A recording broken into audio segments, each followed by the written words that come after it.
Sir, Jaisalmer में गांव की बात हो या शहर की, हर जगह बिजली पानी की समस्या। आखिर इसकी क्या वजह है? कांग्रेस के पिछले 5 साल के गड्ढे खोदे हुए उसको हम भरने का काम कर दें। हमने काफी हद तक उस पर काम भी कर लिया है और भारतीय जनता पार्टी बिजली की कोई समस्या किसानों के लिए रहने नहीं देगी और पानी की तो कोई समस्या है ही नहीं। सर, ओरण को लेकर लंबे समय से लोग प्रोटेस्ट कर रहे हैं। इस पर आपका क्या रुख है? इस पर सरकार लोगों की बात क्यों नहीं मान रही? ओरण और कोचर का बचाव होना चाहिए और जितना हो सके उतना बचाव करके ओरण कोचर को बचाना चाहिए, ये मेरी रुख रहती है। और सरकार की भी मंशा अच्छी है। आदरणीय छोटू सिंह जी ने भी अभी वहां जाकर के सरकार से बात कर भैया मामले में भी हस्तक्षेप किया है। क्या आपको लगता है कि बीजेपी में रविंद्र सिंह भाटी की एंट्री से पार्टी को जैसलमेर बाड़मेर क्षेत्र में फायदा होगा? रविंद्र सिंह भाटी अगर भारतीय जनता पार्टी में आते हैं तो पार्टी उनका स्वागत ही करेगी। पार्टी में तो सब आते रहते हैं भाई, तो बहुत बड़ा समुद्र है, इसमें हजारों आते हैं और हर किसी का भी दिल खोल करके भारतीय जनता पार्टी तो राष्ट्र की विचारधाराओं से लबरेज व्यक्ति का स्वागत करती है कि आप आइए और राष्ट्र की विचारधारा में जुड़िए, माँ भारती को परम वैभव पर ले जाइए। राजस्थान में मंत्री किरोड़ी लाल मीणा अपनी सरकार के खिलाफ हमलावर है। बीजेपी सरकार में क्या मंत्री जी की सुनवाई नहीं है? किरोड़ी लाल जी ने तो परसों कहा कि भारतीय जनता पार्टी मेरी माँ के समान है और हम माँ एक ही माँ के दो बेटे हैं, मैं और भजन लाल जी, मैं उनकी पीठ में छुरा नहीं पहुंच सकता हूँ। उपचुनाव में बीजेपी की जीत के पीछे इस बार क्या ठोस रणनीति रही? कांग्रेस को 7 में से महज 1 सीट मिली। कांग्रेस तो डूबता हुआ जहाज है, इसका तो पूरे हिंदुस्तान में खात्मा होना तय है, क्योंकि 55 साल तक इन्होंने हिंदुस्तान को डुबोने का काम किया।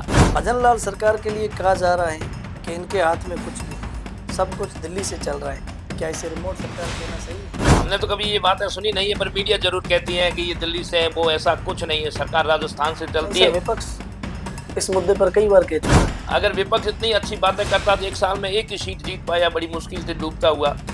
विपक्ष के पास बचा क्या है? कि जैसलमेर विधानसभा और पोखरण विधानसभा दोनों जगह पर बीजेपी से विधायक है, उसके बावजूद 1 साल भी हो गया, फिर भी शिक्षा के क्षेत्र में हर जगह जहाँ तक बवाल की टीम ग्राउंड रिपोर्ट पर गई तो वहाँ 7वीं के बच्चे को पता नहीं है सूबे के मुख्यमंत्री का क्या नाम। अब मैं इस बात पर तो कैसे यकीन कर लूं कि बवाल की टीम गई हुई मुख्यमंत्री राजस्थान के। नमस्कार, मैं हयात मेहर, आप देख रहे हैं द बवाल। आज बवाल के स्पेशल शो बवाल के ऑफिस में नेताजी के खास मेहमान है मदन सिंह राजमथाई, पूर्व सरपंच, जिला मंत्री भाजपा। सर, सबसे पहले तो आपका स्वागत है। Thank you brother. Sir, Jaisalmer में दोनों सीटें बीजेपी के पास हैं, इसके बावजूद बिजली पानी की समस्या हल नहीं हो पा रही है। आप इसे जनप्रतिनिधियों की नाकामी मानते हैं? कोई नाकामी नहीं, पानी की तो कोई समस्या ही नहीं है।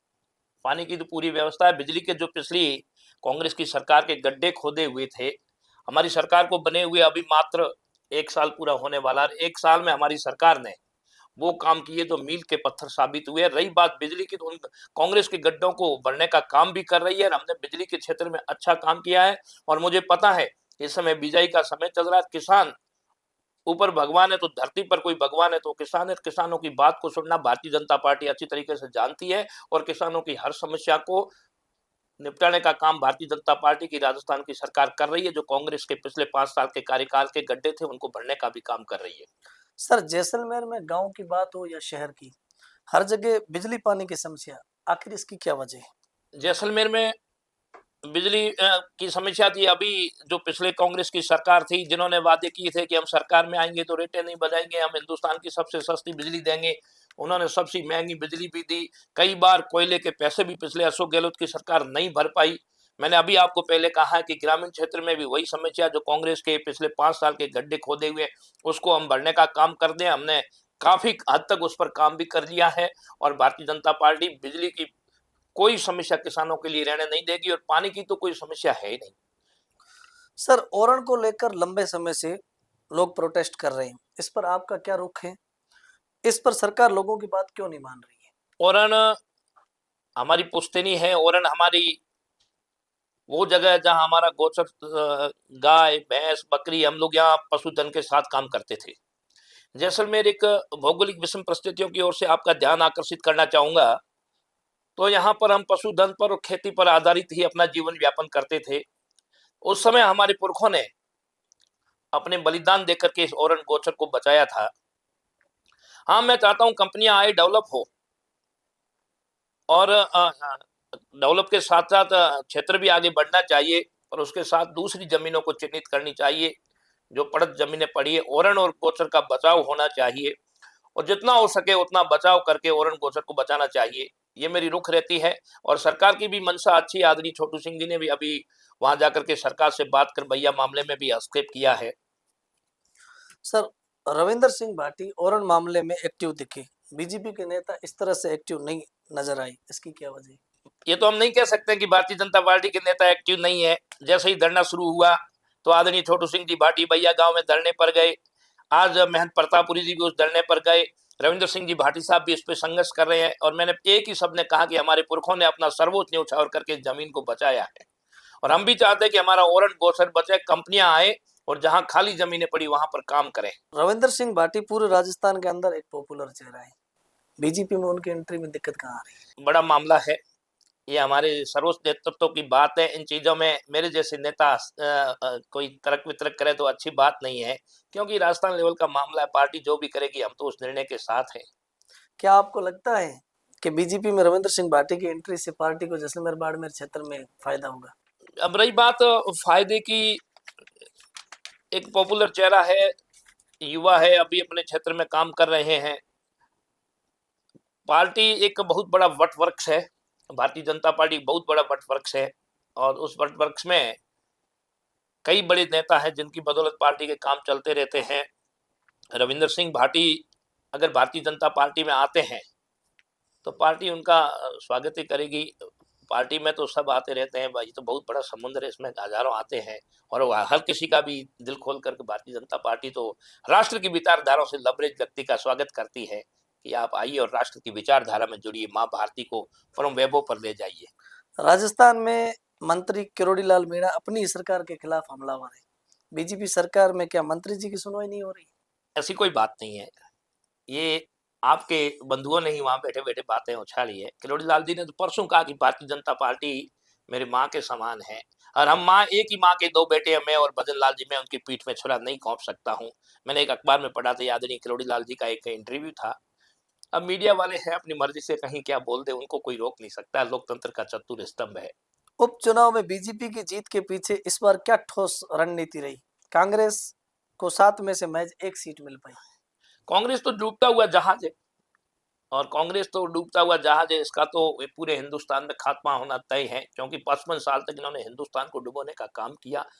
हिंदुस्तान ही नहीं, राजस्थान ही नहीं, आसपास के जिलों तक भी कांग्रेस को, ग्रामीण क्षेत्र में भी लोग नकार चुके हैं। रही बात, हम 7 में से 5 सीटें जीते हैं, ये भारतीय जनता पार्टी के 1 साल में भजन लाल जी की सरकार के किए हुए कामों की परिणति है। 1 साल में भारतीय जनता पार्टी की सरकार ने वो काम किए जो पिछले 5 साल में कांग्रेस सरकार नहीं कर पाई। जनता ने भारतीय जनता पार्टी को दिल से लगाया है। 7 में से 5 सीटें जीता कर ये साबित किया है कि 1 साल में जो जनता के काम हुए हैं वो कांग्रेस की सरकार 5 साल में भी नहीं कर पाई है। क्या मदन सिंह राजमाथाई पोखरण विधानसभा से इकलौते राजपूत चेहरे हैं जिला अध्यक्ष के लिए? मैं तो संगठन का काम करता हूं बंधु, और भारतीय जनता पार्टी का काम करना ही हमारा प्रत्येक व्यक्ति का दायित्व होता है। मैं तो इस उद्देश्य को लेकर चलता हूं, पार्टी जो भी जिम्मेदारी देगी उसे सहर्ष स्वीकार करूंगा। मैं पार्टी को मां मानता हूं, मां, मैं विश्वास के साथ कहता हूं, मां बेटे को नहीं मरने देती है। इस उद्देश्य के साथ संगठन का काम कर रहा हूं। संगठन जो भी विचार करते हैं उस पर मैं तो हमेशा सहर्ष स्वीकार करता हूं। मैं कोई वो नहीं हूं कि मैं बिल्कुल दावेदारी कर रहा हूं। पार्टी जिम्मेदारी देगी वो झोली फैला के स्वीकार करूंगा। पार्टी का काम करना मेरा परम कर्तव्य बनता है। भजन लाल सरकार के लिए कहा जा रहा है कि इनके हाथ में कुछ भी नहीं है, सब कुछ दिल्ली से चल रहा है, क्या इसे रिमोट सरकार कहना सही है? ये किसने कहा? हमने तो कभी ये बातें सुनी नहीं है, पर मीडिया जरूर कहती है कि ये दिल्ली से है, वो ऐसा कुछ नहीं है, सरकार राजस्थान से चलती है। विपक्ष इस मुद्दे पर कई बार कह चुका है। विपक्ष तो मैंने कहा डूबता हुआ जहाज है, उनका अध्यक्ष तो गमछा हिलाने में मशगूल रहता है। अगर विपक्ष इतनी अच्छी बातें करता तो 1 साल में 1 ही सीट जीत पाया, बड़ी मुश्किल से डूबता हुआ। विपक्ष के पास बचा क्या है? अब ये कहते हैं महाराष्ट्र में जीतेंगे, बुरी तरह से पिटे। ये कह रहे थे हम हरियाणा में जीतेंगे, बुरी तरीके से पिटे। ये हिंदुस्तान में 100 सीटें लेकर के भी जश्न मना रहे थे। 15 साल से हिंदुस्तान में ये बाहर बैठे हैं। विपक्ष बोलता रहता है, बोलने के सिवा इनके पास कुछ नहीं रहा है। बुझता हुआ दीपक है जो फड़फड़ा रहा है, अब कुछ समय में बिल्कुल ये नष्ट हो जाएगी, दीपक बिल्कुल बुझ जाएगा और कांग्रेस नाम का कोई अस्तित्व नहीं रहेगा।